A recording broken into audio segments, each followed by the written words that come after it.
സൂറത്തു യാസീൻ ലിമാ ഖുരിഅ ലഹു, എന്ത് നിയ്യത്തിന് വേണ്ടി ഓതിയോ യാസീൻ ഓതിയാൽ അവന്റെ മുറാദ് ഹാസിലാകുമെന്ന് മുഹമ്മദ് റസൂലുള്ളാഹി.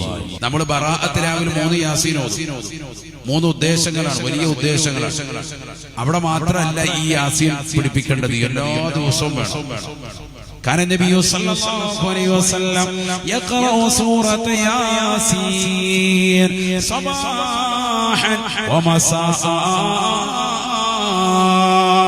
എല്ലാ ദിവസവും അല്ലാഹുവിന്റെ റസൂൽ പ്രഭാതത്തിലും പ്രദോഷത്തിലും യാസീൻ ഓതിയിരുന്നു എന്ന് ആയിഷ സിദ്ദീഖ റളിയല്ലാഹു അൻഹാ. ഒരു ദിവസം പോലും മുടങ്ങിയിരുന്നില്ല. രാവിലെ ഓതും, വൈകിട്ട്. നമ്മൾ ഒരെണ്ണം മഗ്‌രിബ് കഴിഞ്ഞ് ഓതിയാൽ തന്നെ ഭയങ്കര സംഭവം നടക്കും. അല്ലാഹു നമ്മളെ സാലിഹീങ്ങളെ ചേർക്കട്ടെ. രാവിലെയും വൈകിട്ടും ആര് ഓതുമായിരുന്നു? നബി സല്ലല്ലാഹു അലൈഹി വസല്ലം. കാന എന്ന പദം സാധുമാർക്കൊക്കെ അറിയാൻ, ദവാമിനെ കുറിക്കും.